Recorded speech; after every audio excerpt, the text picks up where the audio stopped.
आपके साथ है नामिका पांडे। चीता का संरक्षण पर मध्य प्रदेश से जुड़ी खबर आपको बताएंगे, क्योंकि अब चीता के संरक्षण पर मध्य प्रदेश में सबसे ज्यादा जोर दिया जा रहा है। सरकार क्या बड़े कदम उठाएगी ये आपको बताएंगे, लेकिन अब खबर है कि मध्य प्रदेश में बाघ खतरे में भी आ गए हैं। बाघों के मरने के आंकड़े खतरनाक हैं। 7 दिन में 6 और 2025 में 54 बाघों की मौत हो चुकी है। एक तो सरकार कदम उठाने की बात कह रही है, वहीं दूसरी ओर बाघों की मौतों की संख्या बढ़ती जा रही है। इस रहस्यमय मौत से हलचल बढ़ गई है। क्या जंगल में शिकारियों का राज चल रहा है? कौन से बाघ जिंदा रहेंगे? क्या ये भी तस्कर ही तय करेंगे? आखिर टाइगर स्टेट में टाइगर इतने असुरक्षित क्यों है? परत दर परत बताएंगे आपको। सरकार क्या कदम उठाएगी इसको लेकर भी जानकारी देंगे आपको। और दूसरी खबर है गोवा अग्निकांड से जुड़ी हुई, क्योंकि आज बहुत बड़ा दिन है। आज गुनहगार, अग्निकांड के गुनहगार लूथरा ब्रदर्स का रिटर्न टिकट कट चुका है और अब खींचते हुए लूथरा बंधु को बैंकॉक से दिल्ली लाया जा रहा है और उसके बाद उन्हें गोवा लेकर जाया जाएगा, ताकि 25 मौत का पूरा हिसाब हो सके। इस खबर पर भी विस्तार से बात करेंगे। और तीसरी खबर होगी पंजाब में गैंग वॉर की। पंजाब में बम्बीहा गैंग और लॉरेंस बिश्नोई के बीच गैंग वॉर खतरनाक रूप ले चुकी है। एक दूसरे के लोगों को चुन चुन कर मारा जा रहा है। कहा जा रहा है कि बम्बीहा गैंग के बदमाशों ने कबड्डी खिलाड़ी राणा बलचौरिया को सेल्फी लेने के बहाने बुलाया था और उनके सीने में गोलियां उतार दी थी। कल देर रात यह घटना सामने आई थी और उसके बाद कई सवाल खड़े हुए थे कि कबड्डी खिलाड़ी या फिर पंजाब में लोग कितने सुरक्षित हैं। लेकिन सबसे पहले बात कर लेते हैं मध्य प्रदेश की, क्योंकि मध्य प्रदेश, जिसे देश का टाइगर स्टेट कहा जाता है, वहां बाघों की मौतों का रिकॉर्ड टूट गया है। सिर्फ एक हफ्ते में 6 बाघों की मौत और 2025 में अब तक 54 प्रोजेक्ट टाइगर के बाद सबसे ज्यादा मौतें हुई हैं। क्या ये प्राकृतिक मौतें हैं या शिकार और तस्करी का खेल है, ये बताएंगे आपको। क्योंकि एक तरफ मध्य प्रदेश में सबसे ज्यादा टाइगर्स की संख्या थी, लेकिन अब ये संख्या एक साल के भीतर 54 कम हो गई। यानी एक साल में, साल 2025 में 54 बाघों की मौत हुई है। मध्य प्रदेश में एक हफ्ते में 6 बाघों की मौत हुई है। ओवरऑल साल की बात भी आपको बताएंगे। इस साल बाघों की मौत का आंकड़ा 54 पहुंच गया है। प्राकृतिक वजहों से बाघों की मौत हुई है, ये सवाल उठ रहा है, या फिर शिकारियों का शिकार हुए हैं ये बाघ। 54 मौतों में से 36 मौतें रहस्यमय तरीके से हुई हैं, किसी को इसका कुछ भी पता नहीं है। नियमित गश्त और जनगणना भी शुरू हो चुकी है कि आखिर मध्य प्रदेश में कितने टाइगर बचे हुए हैं। देश भर में मध्य प्रदेश ही ऐसा राज्य था जहां टाइगर्स की संख्या सबसे ज्यादा थी, लेकिन पिछले कुछ दिनों में बाघों के मरने के बाद कई सवाल खड़े हो रहे हैं। प्रशासन लेकिन अभी भी नींद में सोया हुआ है। 7 बाघ, एक हफ्ते में 6 बाघों की मौत हो गई और साल भर में 2025 में 54 बाघों की मौत, लेकिन प्रशासन हाथ पर हाथ धरे बैठा है। रिपोर्ट आपको दिखाते हैं।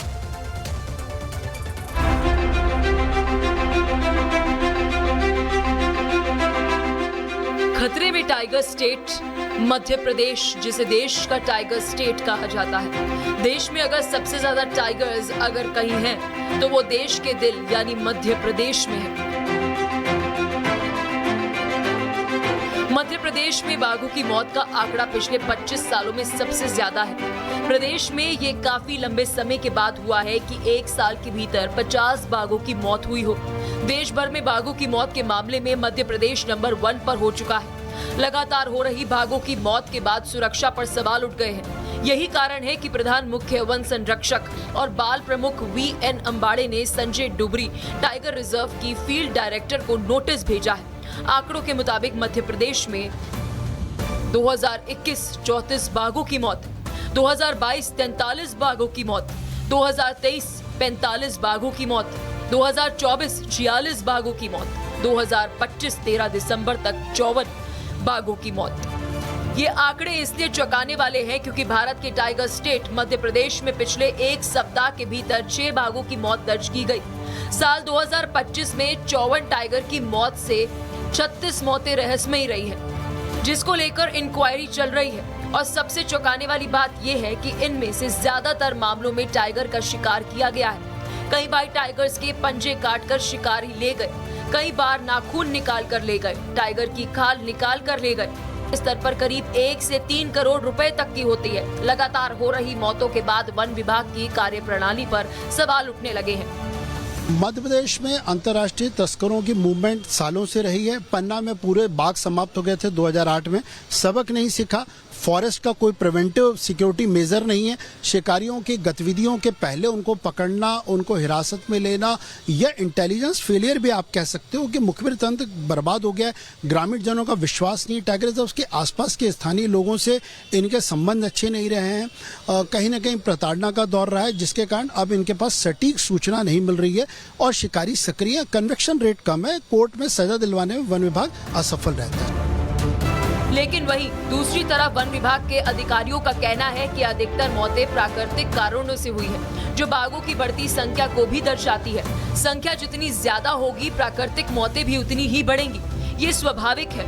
अधिकारियों के अनुसार ये रुझान बताता है कि अगली बाघ गणना में भी मध्य प्रदेश देश का शीर्ष टाइगर स्टेट बना रह सकता है। सूबे में इतने बड़े स्तर में बाघों की मौत चिंता का विषय बना हुआ है। जहां एक तरफ बाहर से टाइगर्स को लाने की बात होती है, तो वहीं दूसरी तरफ घर में जो है उन्हें संभालने की जिम्मेदारी किसकी है। इस मुद्दे को लेकर कांग्रेस ने सवाल खड़े किए, तो वन मंत्री दिलीप अहिरवार ने जानकारी दी कि जिस मध्य प्रदेश को हम टाइगर स्टेट कहते हैं, वहां पर एक साल में 54 से ज्यादा टाइगर की मृत्यु हो चुकी है और पिछले एक हफ्ते में 6 टाइगर मर चुके हैं। ये बताता है कि मध्य प्रदेश में क्या अंतर्राष्ट्रीय तस्कर हावी हो रहे हैं। मध्य प्रदेश का गृह विभाग सोया हुआ है, वन विभाग सोया हुआ है, सरकार सोई हुई है क्या, जो इस तरीके से टाइगर जिनके लिए हम लगातार संघर्ष करते हैं कि उनको बचाया जाए, और अगर ऐसी घटना घट रही है तो कहीं ना कहीं ये बहुत ही दुर्भाग्यपूर्ण है और इसके लिए सरकार को सोचना चाहिए। तो निश्चित रूप से जो घटना होती है उसकी हमारी पूरी टीम रहती है, हम लोग जांच करते हैं और जांच करने में जो पाया जाता है, निश्चित रूप से अभी वो जो घटना हुई वो क्रेडिट के माध्यम से हुई है और हम लोग पूरी टीम हमारी ये काम करती है कि किस कारण से क्या होती है, उसका हम संज्ञान भी लेते हैं। टाइगर स्टेट की पहचान सिर्फ आंकड़ों से नहीं, सुरक्षा और संरक्षण से भी होती है। अगर मौतें प्राकृतिक हैं, तो जांच में देरी क्यों? और अगर शिकार हो रहा है तो शिकारी अब तक पकड़ा क्यों नहीं गया? टाइगर स्टेट आज खुद अपने अस्तित्व की लड़ाई लड़ रहा है। ऐसे में बड़ा सवाल है कि क्या ये सिर्फ प्राकृतिक मौतें हैं या फिर इसके पीछे शिकार और अंतर्राष्ट्रीय तस्करी का कोई बड़ा खेल। Bureau report, Republic Bharat. और भोपाल से सत्यविजय इस वक्त साथ में जुड़े हुए हैं, उनसे जानकारी लेते हैं। सत्यविजय, जो वाइल्ड लाइफ एक्सपर्ट हैं वो भी कह रहे हैं कि चिंता का विषय है, क्योंकि पन्ना मध्य प्रदेश में एक ऐसा जंगल सफारी था जहां सबसे ज्यादा संख्या बाघों की थी, और अब मध्य प्रदेश में ही एक साल में 54 बाघों की मौत कई सवाल खड़े करती है। जी हाँ, बिल्कुल सही कहा आपने। देखिए, मध्य प्रदेश को टाइगर स्टेट का दर्जा प्राप्त है और इसके बाद ही सबसे असुरक्षित मध्य प्रदेश में ही टाइगर है। जो आंकड़े आप और हम दिखा रहे हैं उसमें देखिए कितनी चौंकाने वाली बात है कि 7 दिन में 6 टाइगर की डेथ हो जाती है और साल 2025 में 13 से 14 दिसंबर तक का जो रिकॉर्ड है उसमें 54 टाइगर की मौत होती है। और जो लेटर, जो हमारे पास लेटर उपलब्ध है, जो प्रमुख है वन विभाग के, उन्होंने साफ तौर पर लिखा है, अगर इस लेटर की लाइनें पढ़ूं तो उसमें लिखा है कि लगातार बाघों की मौत की संख्या बढ़ रही है और ऐसा प्रतीत होता है कि उपरोक्त निर्देश जारी करने के बावजूद भी वन्य जीव संरक्षण के प्रति लापरवाही बढ़ती जा रही है। ये वो लेटर है जो खुद फॉरेस्ट डिपार्टमेंट के जो हेड हैं उन्होंने अपने अधीनस्थ को लिखा है। इसीलिए सवाल खड़े होते हैं कि टाइगर स्टेट का दर्जा है लेकिन वन्य जीव संरक्षण को लेकर जमीनी स्तर पर कोई काम नहीं हो रहा है। आए दिन जो घटनाएं आती है, चाहे वो सत्यविजय, आपकी आवाज नहीं आ रही है। धन्यवाद आपका इस जानकारी के लिए, और आगे भी आपसे अपडेट लेते रहेंगे कि आखिर सरकार या प्रशासन जंगल में बाघों को बचाने के लिए क्या कदम उठा रही है। लेकिन आपको ये बता देते हैं कि मध्य प्रदेश में बाघ खतरे में कैसे हैं, साल दर साल कैसे मौतों का आंकड़ा बढ़ता जा रहा है और बाघों की संख्या मध्य प्रदेश में कम होती जा रही है। सबसे पहले साल 2021 की बात कर लेते हैं, जिसमें 34 बाघों की मौत हुई है। उसके अगले साल 2022 में 43 बाघों की मौत का मामला सामने आया। 2023 में 45 बाघों की मौत हुई, जबकि 2024 में 46 और इस साल 2025 में खत्म होने तक 54 बाघों की मौत हुई है। यानी 2021 से 2025 तक बाघों की मौत का आंकड़ा बढ़ा ही है। यानी पिछले 5 साल में सरकार या प्रशासन की ओर से कोई कदम नहीं उठाया गया। रिपोर्ट दिखाते हैं आपको।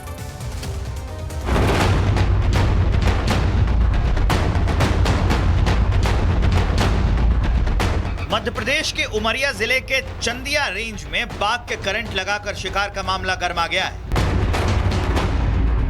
शनिवार सुबह कतली नदी के किनारे मिले वयस्क बाघ के शव ने वन विभाग को अलर्ट कर दिया।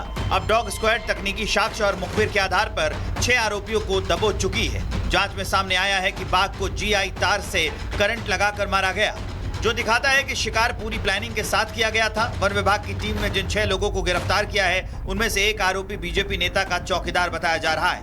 आरोपियों के पास से जीआई तार और लोहे की खूंटियां भी बरामद की गई हैं। 13 तारीख को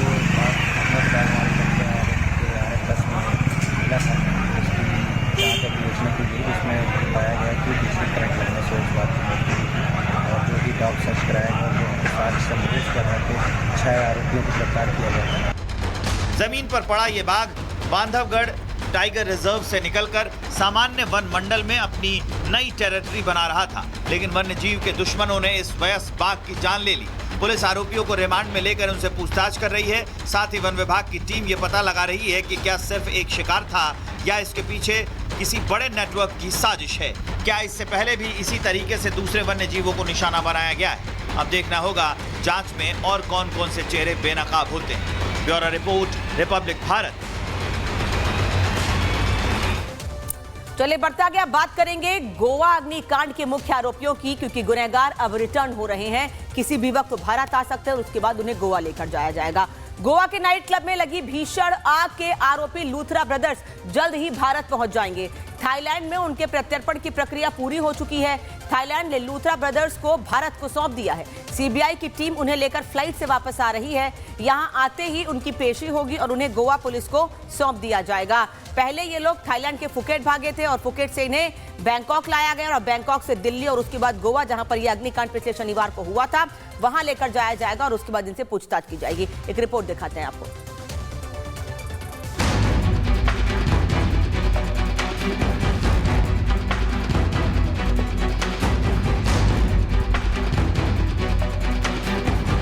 गोवा के Birch by Romeo Lane night club अग्निकांड के लूथरा ब्रदर्स को थाईलैंड से आज भारत लाया जा रहा है।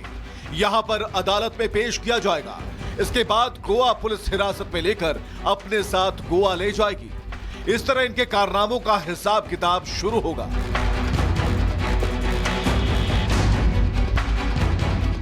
गौरतलब है कि 6 दिसंबर को हुए इस अग्निकांड में 25 लोगों की मौत हो गई थी। क्लब के मालिक दिल्ली के उद्यमी सौरव लूथरा और गौरव लूथरा हादसे के कुछ घंटों बाद ही थाईलैंड भाग गए थे। आपको बताएं कि थाईलैंड डिपोर्ट करके दोपहर में लूथरा ब्रदर्स दिल्ली लाए जाएंगे। गोवा पुलिस की एक टीम दिल्ली एयरपोर्ट पर दोनों को हिरासत में लेने के लिए मौजूद रहेगी। इसके बाद उन्हें दिल्ली की पटियाला हाउस कोर्ट में पेश किया जाएगा। ट्रांजिट रिमांड लेकर गोवा लाया जाएगा। 6 दिसंबर को गोवा के नाइट क्लब में जो खौफनाक अग्निकांड हुआ था, उसमें 25 लोगों की जान चली गई थी। अग्निकांड के दौरान लूथरा ब्रदर्स दिल्ली में थी। वो यहाँ एक शादी समारोह में शामिल हुए थे, लेकिन जैसे ही उन्हें घटना की जानकारी मिली, वो दोनों अगली ही फ्लाइट से थाईलैंड भाग गए। दोनों फुकेट के एक इंडिगो नाम के एक होटल में ठहरे थे, जहां थाई पुलिस ने दोनों को हिरासत में ले लिया। इसके बाद सेंट्रल एजेंसियों ने उनके पासपोर्ट जब्त कर लिए और इंटरपोल के जरिए ब्लू कॉर्नर नोटिस जारी किया गया था। उनके पासपोर्ट रद्द होने के बाद थाईलैंड में उनके रहने की वैधता खत्म हो गई। भारतीय दूतावास ने उन्हें इमरजेंसी सर्टिफिकेट जारी किए ताकि डिपोर्टेशन हो पाए। अब दोनों अग्निकांड के मुख्य आरोपियों की दिल्ली वापसी हो रही है। आपको बताएं कि 6 दिसंबर की उस खौफनाक रात को क्लब में बॉलीवुड थीम वाली पार्टी चल रही थी। 100 लोग मौजूद थे। आग रात करीब 11:45 पर शुरू हुई और तेजी से फैलती चली गई। ज्यादातर मौत धुएं से दम घुटने की वजह से हुई। केवल 3 लोग जलने से मरे। पीड़ितों में 5 पर्यटन और 20 स्टाफ सदस्य शामिल थे। कई स्टाफ रसोई और बेसमेंट में फंस गए थे। फुकेट से पकड़े जाने के बाद लूथरा ब्रदर्स अब जब दिल्ली आएंगे तो उनके सारे काले कारनामों का कच्चा चिट्ठा खुल जाएगा। जांच एजेंसियां और पुलिस पहले से ही इस मामले को लेकर सतर्क हैं, लेकिन अब उन 25 जिंदगियों का हिसाब किताब होगा जो 6 दिसंबर की रात खामोश हो गई थी। Bureau report, Republic Bharat. और 25 मौतों के गुनहगार लूथरा ब्रदर्स का हिसाब अब पक्का होने वाला है। पक्का हिसाब कैसे? क्योंकि भारत लाया जा रहा है और भारत दिल्ली, पहले राजधानी और फिर गोवा, जहां पर यह हादसा हुआ, वहां लेकर जाया जाएगा। 6 दिसंबर 2025 को बर्च बाय रोमियो लेन में हादसा हुआ। 7 दिसंबर 2025 को थाईलैंड फरार हो गए लूथरा ब्रदर्स, जिनका ये बर्च बाय रोमियो लेन था। 8 दिसंबर 2025 दोनों का पासपोर्ट सस्पेंड किया गया और 11 दिसंबर 2025 को हिरासत में लिए गए लूथरा ब्रदर्स। फिर 12 दिसंबर 2025 को दोनों के दस्तावेज तैयार किए गए। 3 दिन बाद 15 दिसंबर इसी साल यानी प्रत्यर्पण की कार्रवाई पूरी हुई और 16 दिसंबर को दिल्ली लाए जा रहे हैं, यानी आज दिल्ली लाए जा रहे हैं लूथरा ब्रदर्स और उसके बाद उन्हें गोवा लेकर जाया जाएगा। इस पूरी खबर पर आपको आके अपडेट देते रहेंगे। हर तस्वीर सबसे पहले आप तक हम पहुंचाएंगे कि लूथरा ब्रदर्स को दिल्ली लाने के बाद गोवा कैसे ले जाया जा रहा है, वहां क्या पूछताछ होगी। लेकिन फिलहाल बढ़ते हैं आगे और बात करेंगे पंजाब में हुए गैंग वॉर की। पंजाब का मोहाली सोमवार देर शाम गोलीबारी से दहल उठा। कबड्डी प्लेयर कंवर दिग्विजय सिंह उर्फ राणा बलाचौरिया की गोली मारकर हत्या कर दी गई। इस हत्या की जिम्मेदारी किसने ली और इसके पीछे की वजह क्या है, इस रिपोर्ट में आपको दिखाएंगे कि आखिर क्या कारण है, क्योंकि पंजाब में एक बार फिर गैंग वॉर की दस्तक हुई है।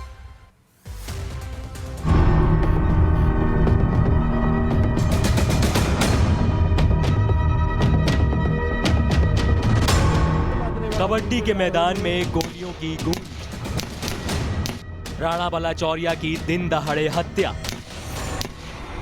सिद्धू मूसेवाला मर्डर का खूनी बदला। दिन सोमवार का मोहाली के सोहाना इलाके में कबड्डी टूर्नामेंट चल रहा था। दर्शकों की भीड़ थी, खिलाड़ियों में जोश हाई था, लेकिन किसी को अंदेशा नहीं था कि ये मैदान कुछ ही पलों में खूनी अखाड़ा बन जाएगा। कबड्डी टूर्नामेंट के दौरान प्लेयर कंवर दिग्विजय सिंह उर्फ राणा बलाचौरिया के पास 2 लोग सेल्फी खिंचवाने के बहाने आते हैं, लेकिन उनका इरादा कुछ और ही था। मौका देखते ही दोनों ने राणा पर ताबड़तोड़ फायरिंग कर दी। गोलीबारी में खिलाड़ी को 4 से 5 गोलियां लगी। खून से लथपथ राणा को आनन फानन में अस्पताल ले जाया गया, लेकिन तब तक बहुत देर हो चुकी थी। डॉक्टरों ने राणा बलाचौरिया को मृत घोषित कर दिया।